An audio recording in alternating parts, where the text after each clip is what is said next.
The second young master of the richest Yi family was on the verge of death. The entire city was searching for a girl with a perfectly matching birth chart to perform a fortune-enhancing marriage. For a mere 100 taels of silver, my father sold me, his mute daughter, into that arrangement.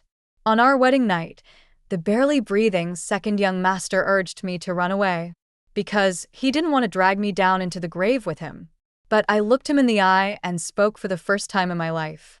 "You're going to live a long, healthy life."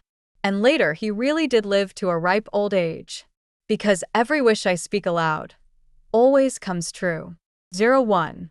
I was born mute. I've never spoken a single word since birth. Before me, my father already had 2 daughters, so he dreamed day and night of having a son. Unfortunately, I was born at the same time as my younger brother, and while he was overjoyed, my existence also irritated him. Seeing this extra daughter, he frowned and waved my eldest sister over to carry me away. We weren't a wealthy family, and more than once, my father tried to give me away, only to be stopped by my mother. By the time I turned 5 and still hadn't spoken a word, they finally realized I was mute. After that, even my mother stopped trying to protect me. From then on, I became nothing more than a burden in my father's eyes. After I became old enough to understand things, I did my best to work hard and eat as little as possible, just to avoid provoking his anger. When I was 15, the wealthy family in town began searching everywhere for a girl whose birth chart matched their second young master's. They hoped a fortune-blessing marriage could save him from death. But everyone could see that the second young master wouldn't survive much longer. What's more, many wealthy families in our town had a hidden tradition, burying a bride alive alongside the deceased. Sending a daughter into the Yi family now was almost the same as sending her to her death. But the Yi family was extremely generous. They were offering a hefty sum of silver. So many families with unmarried daughters secretly submitted their birth information. My father was one of them. He was a rural man who had farmed his whole life and had never seen so much money. To him, exchanging a useless daughter for that much silver was a good deal. My eldest sister was already married, and my second sister could talk and work. She was much better at winning father's favor than I was. So when he heard that the Yi family was looking for a bride to perform a fortune-blessing ritual, he didn't hesitate for even a second before handing over my birth chart. And it just so happened, my birth chart matched the second young master's perfectly. The Yi family's second son must have been seriously ill, because they quickly sent someone to discuss the marriage with my father. They came with everything: a matchmaker, lavish betrothal gifts, a formal marriage contract. Nothing was left out. They even promised to send 8 sedan bearers to carry me into the Yi household in full bridal ceremony. Their only condition was that I had to be married off within 3 days. Country folks like us had never seen anything so extravagant. My father straightened his back with pride and agreed happily. On the day of the wedding, it was the first time he ever spoke to me kindly. "Sanyado," he said, using the nickname for the third daughter. "Raising you wasn't a total waste after all. Now that you're marrying into the Yi family, be sure to take good care of your husband. Respect your parents-in-law, you hear me? Don't come back unless you absolutely have to." His voice was deliberately hushed, but it still made me uncomfortable. I just sat quietly in the bridal sedan, head lowered. Standing nearby, my second sister looked uneasy, while father was distracted. She quickly slipped a small oil paper package into my hands. On the way there, I opened it. It was her favorite snack, crisp, flaky pastries. They'd broken into small pieces, but they were still faintly warm. She must have held them in her hands for a long time to keep them warm without getting caught. I knew she was afraid I'd resent her. But in the face of life and death, who wouldn't be afraid? 02.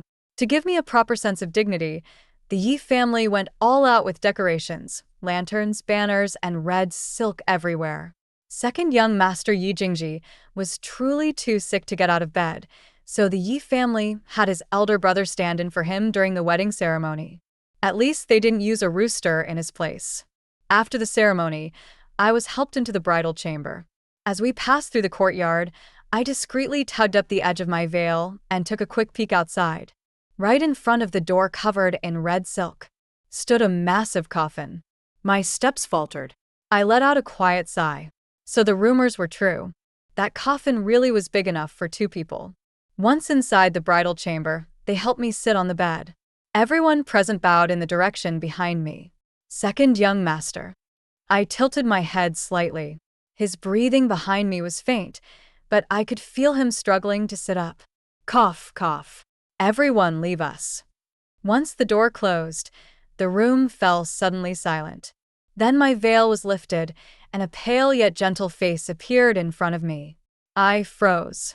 Before I could even react, he handed me a bundle from beside his pillow. Miss, cough, cough, marrying you was never my intention. I never wanted to drag an innocent person into this. Please, cough, cough, take this money and leave quickly. I've already arranged someone to meet you at the back gate. I didn't move. I just sat there, quietly looking at him. Miss? His voice sounded anxious, but before he could say more, he began coughing violently. I quickly supported him and gently rubbed his back to help him breathe. Then, suddenly, he coughed up blood. Alarmed, I shot to my feet, about to call for help, but he clutched at the corner of my sleeve in a panic. I'm fine. Don't call anyone. Could you please get me a glass of water? After drinking, he seemed a little better. He offered me a faint, apologetic smile. Sorry to frighten you. I know full well what condition I'm in. I never should have gotten another innocent girl involved. But my parents insisted so much. I'm sorry for them. Don't worry, Mississippi. Once you leave tonight, I'll take care of everything. I promise none of this will affect you or your family. Still, I shook my head. I stepped forward and gently helped him lie back down, then tucked the blanket in around him. He looked a little puzzled, then pointed to his throat. Miss, you can't? I nodded, then stood and walked behind the folding screen under his confused gaze. I used the water in the room to wash up briefly, then snuffed out the candles and lay down on the low couch by the window. Seeing this, he said no more. In the darkness, only the sound of our breathing remained. But I couldn't fall asleep, curling up with my arms around my stomach. Since morning, I hadn't eaten anything except that nearly crumbled pastry second sister gave me. I was starving. I closed my eyes, hoping I could sleep through the hunger. A while later, I heard movement from the bed. It seemed like Yi Jingji was trying to get up. Was he going to relieve himself? Should I help him? Just as I was thinking about it, I heard something being set down nearby. My eyes snapped open. I saw a figure turn and head back to the bed. I reached out and felt around. It was a plate of pastries. After a moment of hesitation, I picked one up and took a bite. Soft, fragrant, and sweet. I had never tasted anything so delicious. It must be nice to be rich. I devoured the entire plate in a flash. When I saw that Yi Jingji hadn't stirred, I lay back down. He must have fallen asleep. I was just about to close my eyes when I heard Yi Jingji sigh softly. Miss, if you really don't want to leave, then so be it. I suppose it's my selfishness. Don't worry, as long as I'm alive, I'll protect you. And even if I die soon, I'll make sure everything is arranged, so nothing will ever fall back on you. You'll live a long and healthy life. The next second, I spoke aloud. What? Startled by the sound of my voice, he suddenly sat upright. Miss, did you just speak? The room remained quiet. I didn't answer. After a long pause, he slowly lay back down. I lifted my hand, touched my throat, and quietly closed my eyes. Yi Jingji, you will live a long, full life. For the first time, I let a selfish thought cross my heart. No one knew I was a mute. I just couldn't speak. Because every time I spoke a wish aloud, it came true. But it came at a steep cost. I had always been emotionally distant since I was young. No one had ever truly cared about my feelings or what I wanted. So no matter how cold or cruel my parents were to me, I never felt much. That's why, when I learned that marrying into the Yi family could repay my father's kindness in raising me, I agreed without hesitation. Life or death, it all felt like fate to me. But now, I suddenly thought, maybe marrying Yi Jingji wasn't such a bad thing after all. 03. The next morning, I got up early. Hearing the movement, Yi Jingji opened his eyes and looked at me. Could you help me sit up? A maid outside heard the noise, knocked on the door, and came in with a basin of water.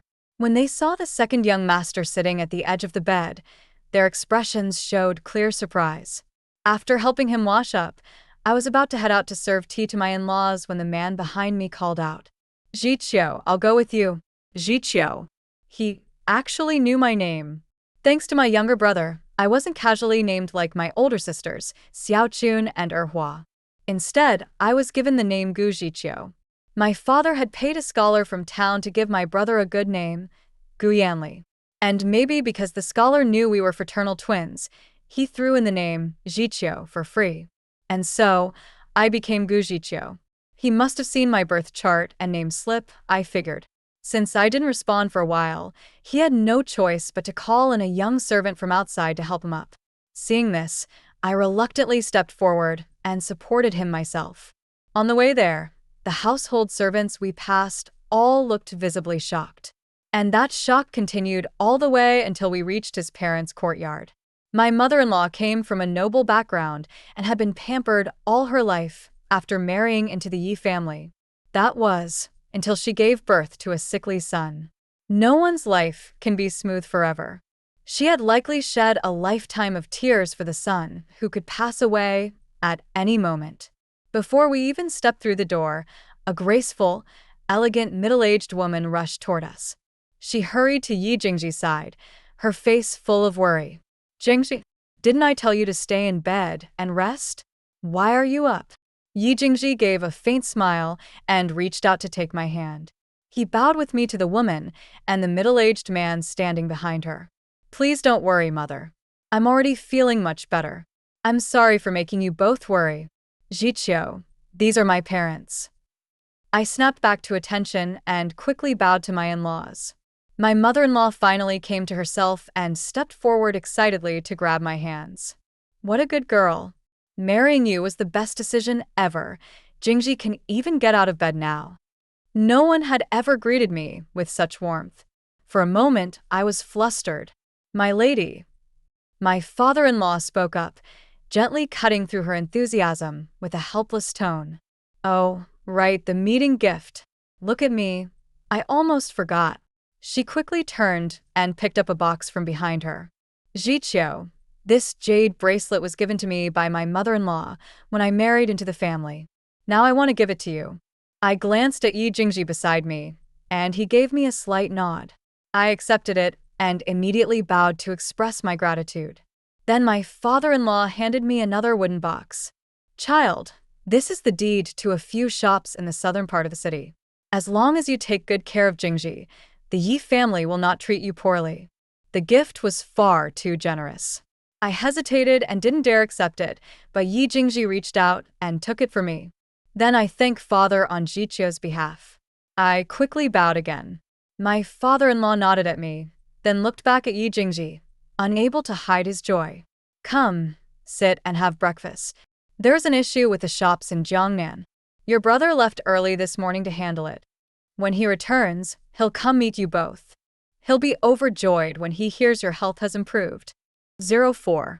Breakfast at the Yi household was lavish. There was thick, creamy congee, steaming meat buns, and an assortment of pastries I had never seen before. Back home, I only ever had a bowl of watery gruel with barely a few grains of rice, or a rock-hard steamed bun. Eggs or meat buns, if they appeared at all, were always saved for my father and younger brother. So no matter how much I tried to hold back, I couldn't help but swallow hard. Beside me, Yi Jingji picked up a bun and placed it on my plate. "Try this one, it's filled with bamboo shoots, pork, and chicken. It's delicious." I took it and couldn't stop myself from taking a big bite. The moment it burst with juices in my mouth, rich and savory, I squinted my eyes in satisfaction. No wonder my father and brother loved these. By the time I had eaten 3 buns, 2 pumpkin cakes, 3 milk pastries, and a bowl of congee, Yi Jingji finally spoke up. "Jiqiu, don't eat too much for breakfast. These pastries can be hard to digest. If you like them, just tell the kitchen to make them for you regularly." Only then did I snap back to reality, quickly setting down my chopsticks and glancing shyly around. Yi Jingji smiled at me warmly, looking perfectly at ease. His parents, on the other hand, seemed rather surprised. Great, they probably think I'm a starving ghost reincarnated.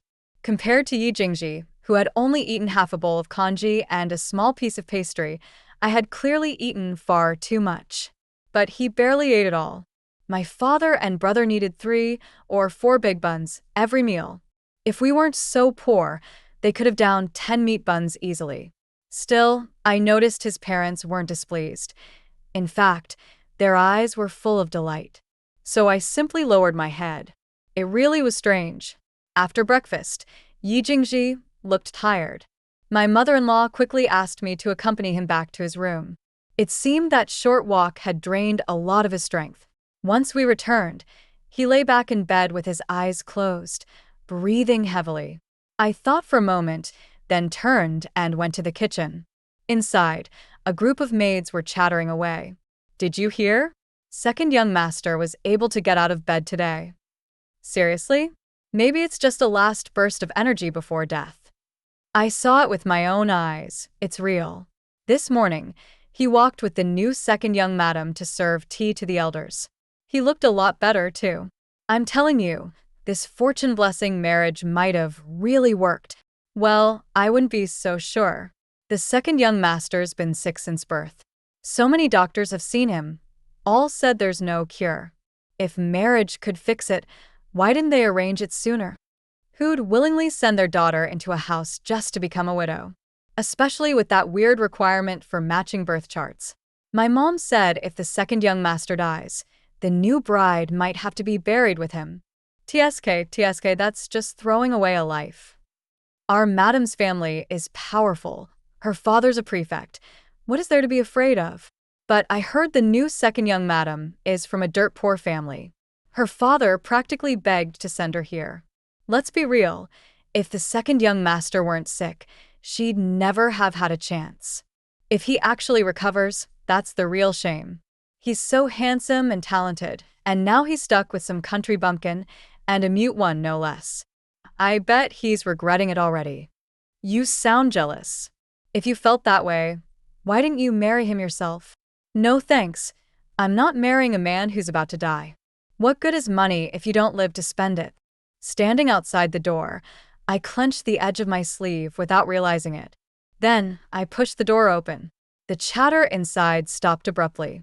The maid Redley, who had followed me, scolded them sharply. What do you think you're doing? You dare gossip about your masters?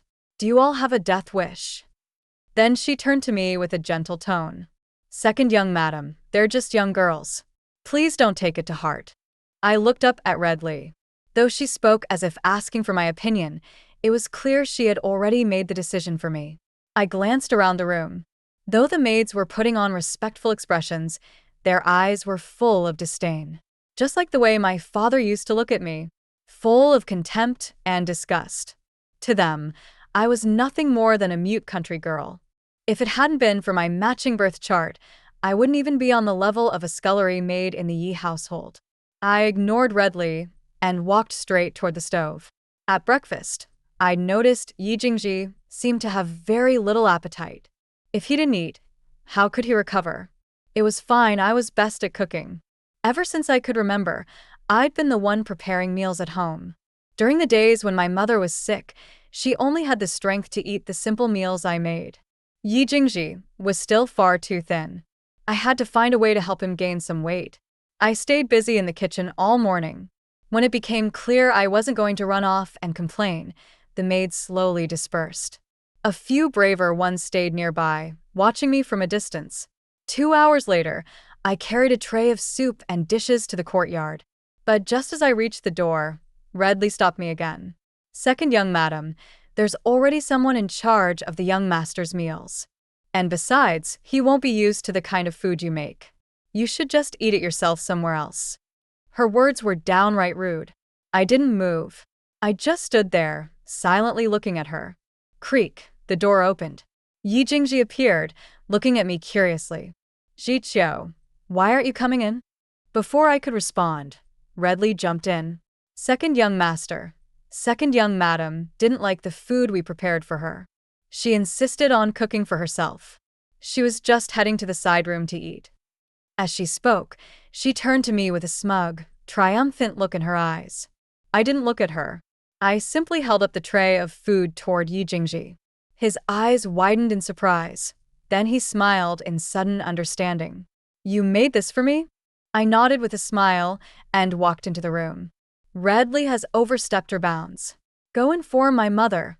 Have her dismissed from the household. His gentle but firm voice came from behind me. I paused mid-step. Was he protecting me? This was the first time someone had defended me, completely unprovoked, without expecting anything in return. 05.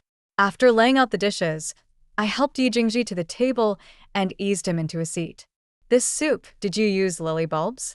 I nodded, then ladled a bowl for him. It's light and not greasy at all. Jiqiu, your cooking is amazing.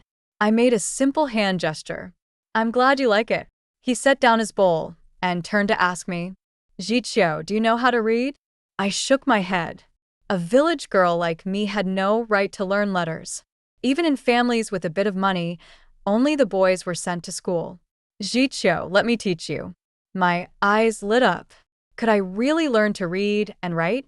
Maybe the look in my eyes was too intense, because Yi Jingji froze for a moment, then reached out and gently patted my head.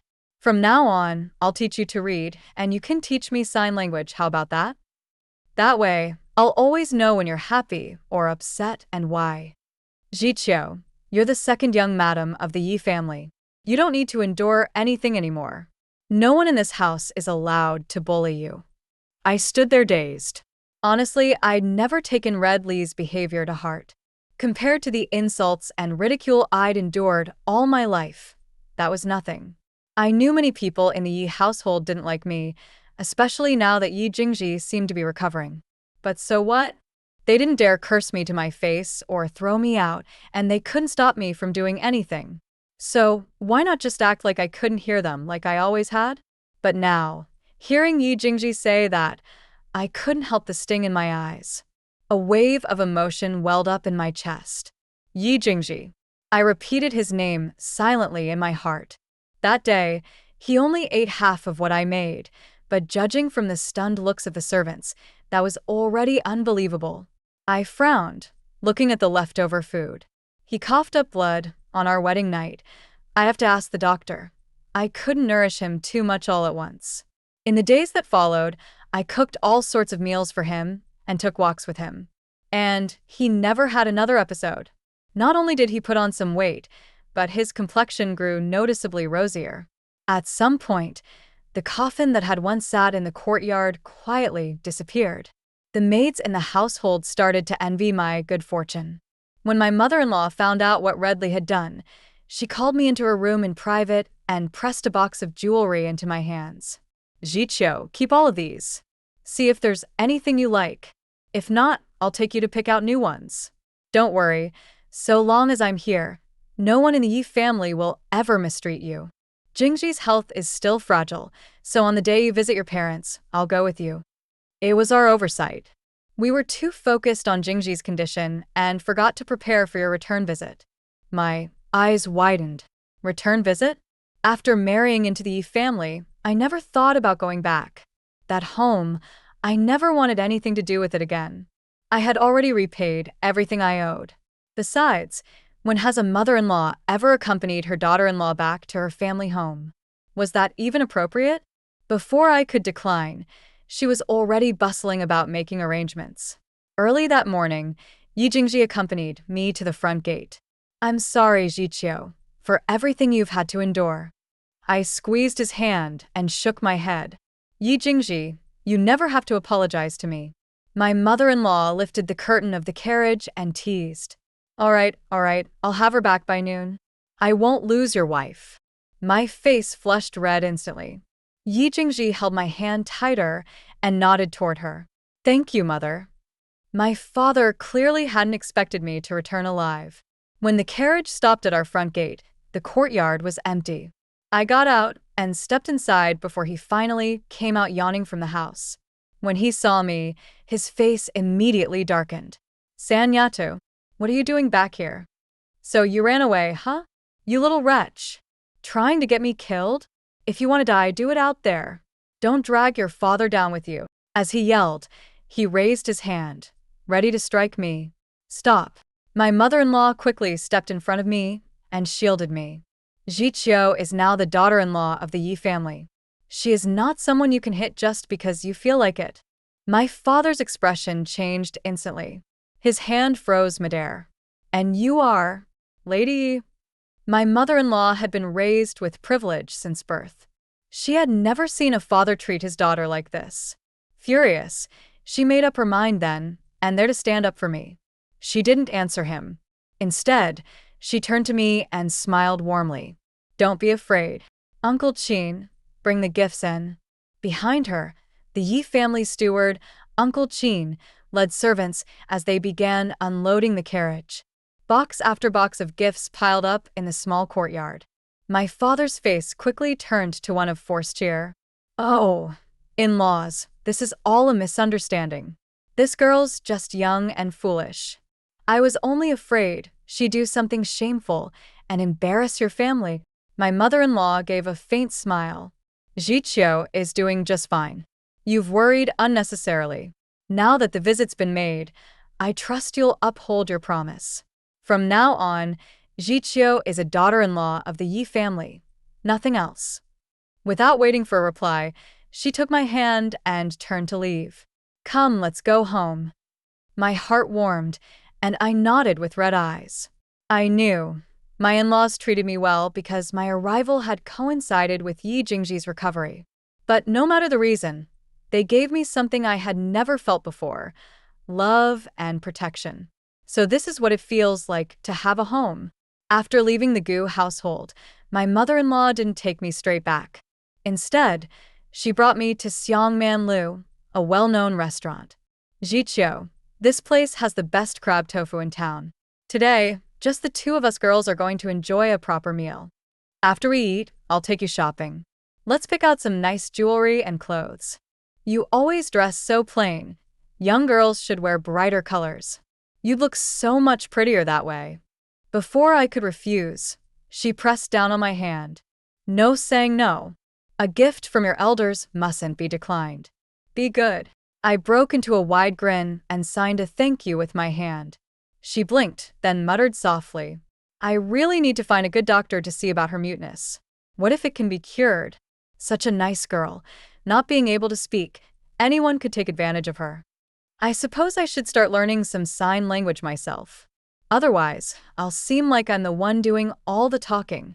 Ever since I was little, my hearing had been sharp, so when I heard what my mother-in-law muttered, I couldn't help but feel both amused and touched. In truth, there was no need to go through all that trouble. Over the past few days, I had been learning to read and write with Yi Jingji, and now I could already manage some simple written communication.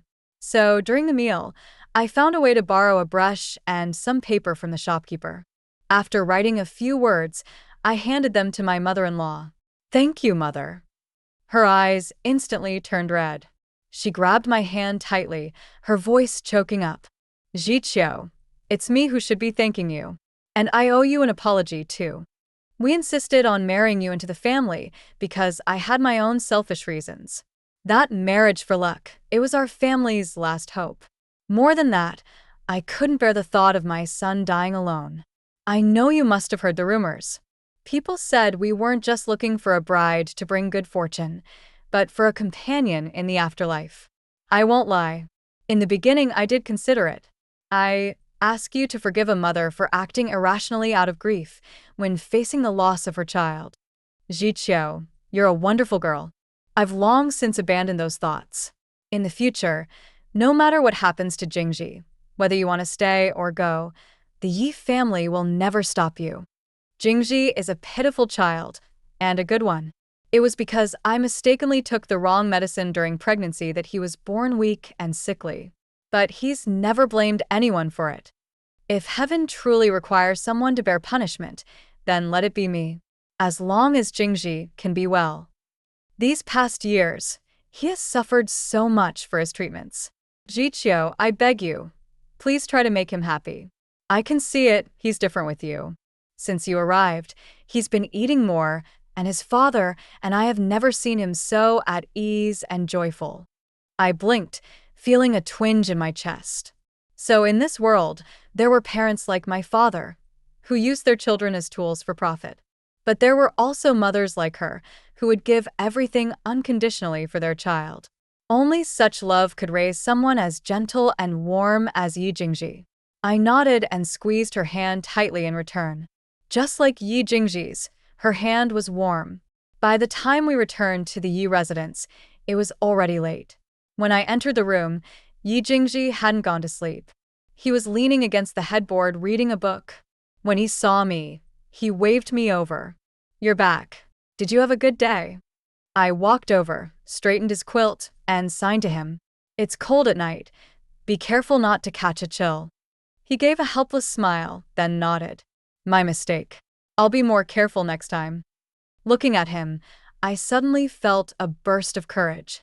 Without hesitation, I stepped forward, wrapped my arms around his waist, and rested my head gently against his chest. His body stiffened for a second, then two warm hands softly patted my back. "It looks like my little wife had a rough day. Was the candied Haas seller not out today? That must be it. Don't worry, in a couple of days I'll take you out to find him, all right? And we'll go to that pastry shop in the southern part of town. We'll get 2 whole boxes of those fresh-out-of-the-oven chestnut cakes. You love those." "Oh, and one of the deeds father gave you. It's for an estate with a natural hot spring that stays warm year-round. Want to go see it? If you like it, we can stay there for a few days." I snuggled into his chest and nodded. "Thank you, Yi Jingji." I had always known, whether it was the way my in-laws treated me, or how the entire Yi household suddenly accepted me, it was all because of him. Even today, it was Yi Jingji who personally asked mother to accompany me back home. He, who was always so gentle and polite to everyone, had personally punished those who had bullied me in subtle ways. But when it came to people cursing his short life, he never seemed to mind. What he did fear was that if something were to happen to him, I would be left alone. So he quietly prepared every possible way out for me in advance. Yi Jingji. How lucky Gu Jiqiu is to be treated with such genuine kindness by you. 06. That night, I insisted on lying beside him, despite his objections. Eventually, he sighed and pulled me into his arms. My face turned beet red, and though I was shy, I didn't want to move away. "Jiqiu, no regrets now," he said above my head, his tone leaving no room for argument. "Regret? How could I regret this, Yi Jingji?" I wrapped my arms around his waist and nestled into the most comfortable position. But in the next moment, I felt his body growing hotter and hotter. Was he running a fever? I raised my hand to check his forehead, but he suddenly stopped me. "Jiqiu, don't move." And then I understood. After a moment's hesitation, cheeks burning, I began to undo his belt, but he held my hands firmly.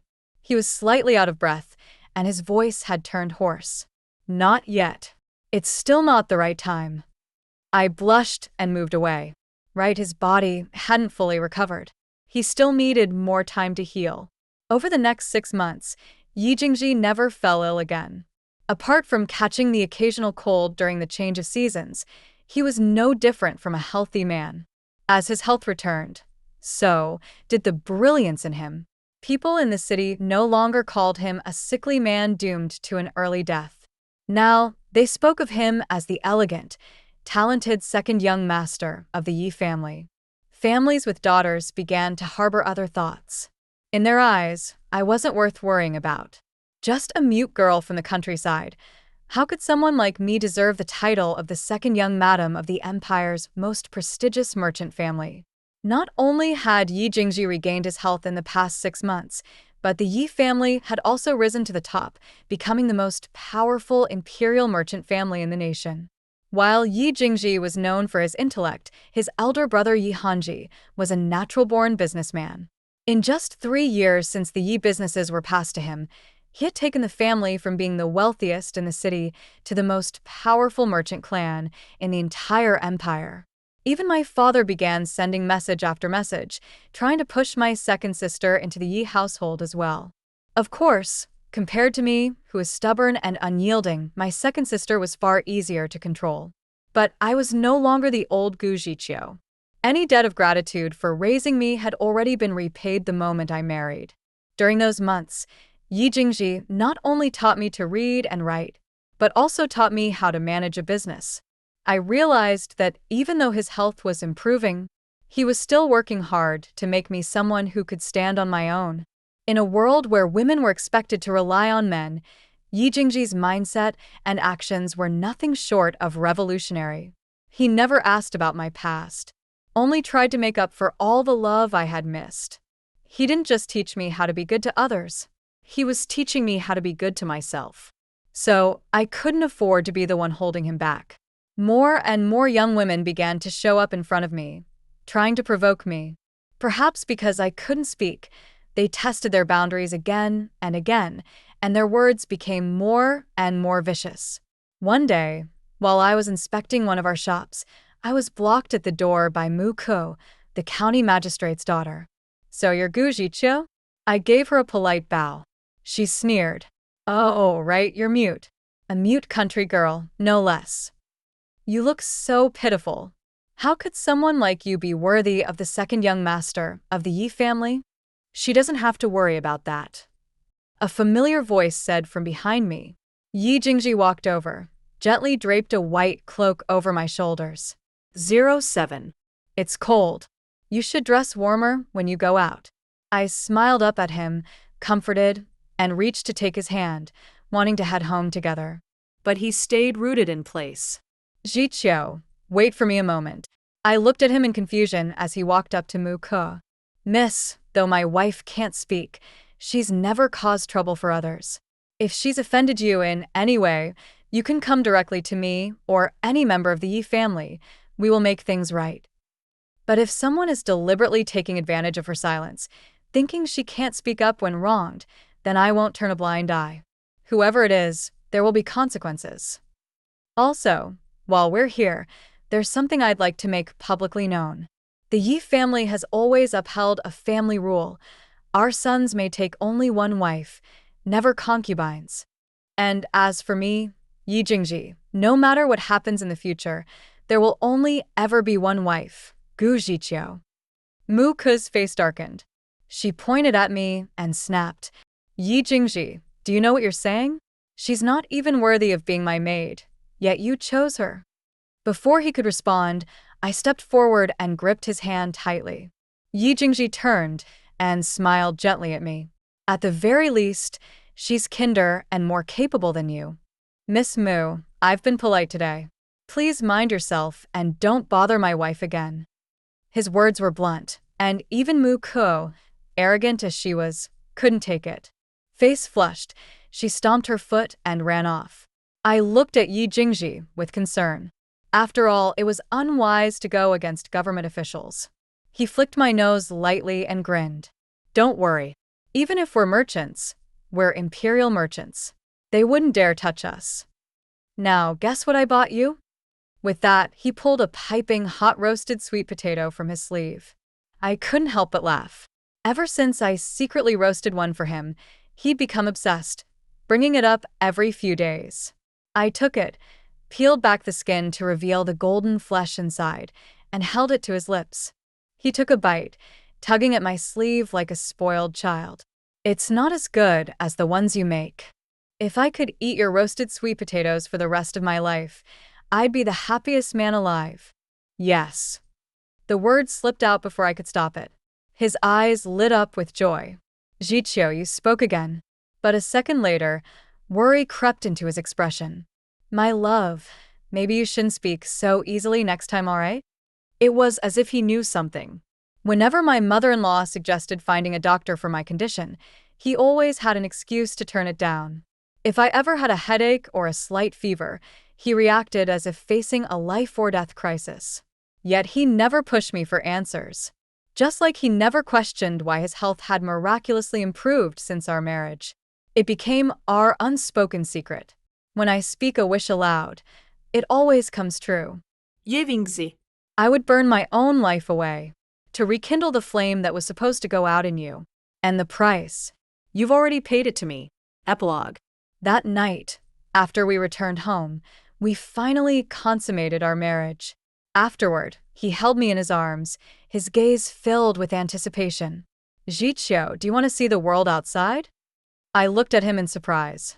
The world outside?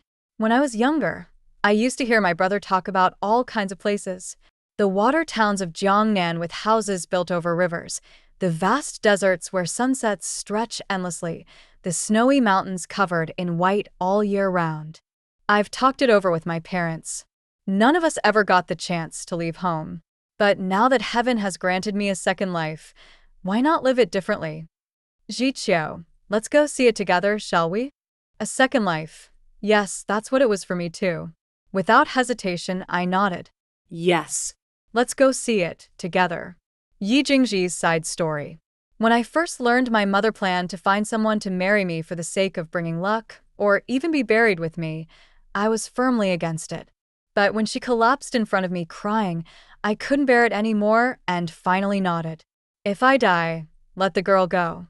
I had already failed as a son, unable to bring my parents peace of mind, only endless worry. How could I drag an innocent girl down with me too? I closed my eyes, ashamed of myself. Over the years, my mother had searched far and wide for skilled doctors, but every one of them had come up empty. This was their final, desperate hope. A fortune marriage. Ha! Yi Jingji, what a joke you are. The day the wedding was set, I vomited so much blood that it frightened my mother into wanting the bride to move in that very day. I begged her not to, pleaded with my eyes. If I were to die, at least that girl would be spared. But heaven didn't answer me. That girl still became my bride. I'd seen her birth chart, Gu Jiqiu. Such a lovely name. I didn't know if she had willingly married me, but I couldn't bear to trap her. I placed all my silver notes by the bedside and arranged someone to help her escape. But she wouldn't leave. On our wedding night, she was helped to sit by my bed. I reached out and lifted her veil, and saw those doe-like eyes. She was just a young girl, and a mute one. I handed her the bundle of money. Miss, cough cough, marrying you is not my will. I don't want to harm an innocent person because of my misfortune. Please cough cough, take the money and leave quickly. I've already arranged someone to meet you at the back gate. But I couldn't stop coughing and soon spat out a mouthful of blood. I must have scared her. She stood as if to call for help, but I tugged on her clothes, stopping her. Anyone would have been terrified, seeing me like this. But she quietly tended to me, straightened the bedding, and acted as if she hadn't heard anything I said. She washed up and settled herself down on the small couch. A selfish thought crossed my mind. Maybe she was willing to stay. Maybe she didn't want to leave. Maybe. Yi Jingji, you're shameless. I cursed myself in my heart. Soon, I heard her tossing and turning. I glanced at the milk cakes on the table. Girls like sweets, didn't they? I lay back down and listened to the careful, muffled chewing beside me. And for the first time in a long while, I felt alive. Miss, if you truly don't want to leave, then so be it. Let me be greedy just this once. As long as I'm alive, I'll protect you. And if I really die soon, I'll make sure everything is arranged. You will never suffer for it. In the darkness, I finally bowed to my own selfishness. You will live a long and healthy life. Her voice rang out, firm and clear. She could speak? I sat up abruptly. But no matter what I said, she didn't reply again. In the days that followed, she never spoke a word again. Even when people treated her badly, she remained silent.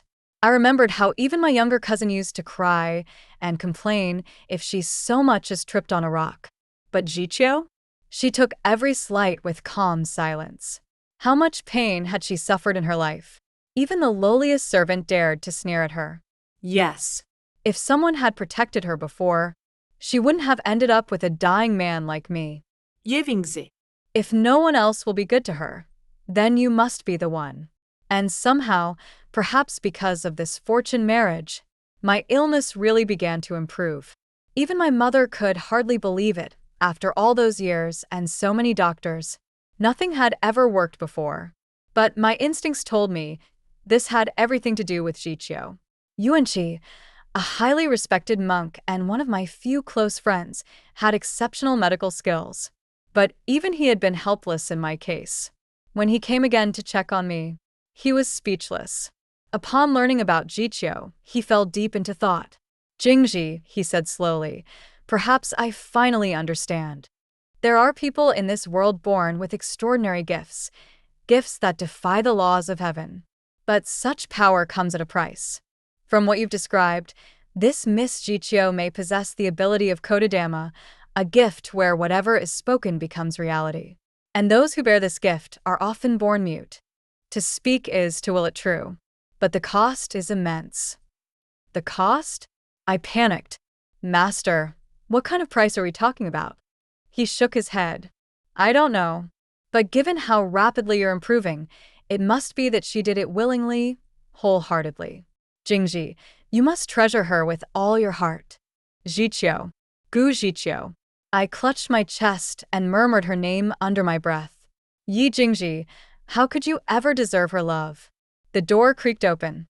There she was, my little wife in a green dress, carrying a tray of food. She smiled and winked at me. My eyes stung. Yi Jingji, live. Fight to live. Only by living can I protect her. Only by living can I be worthy of her love. Live. To become the mountain she can lean on. Live. To truly be her husband in every sense of the word. Live. So I can give her the life she longs for.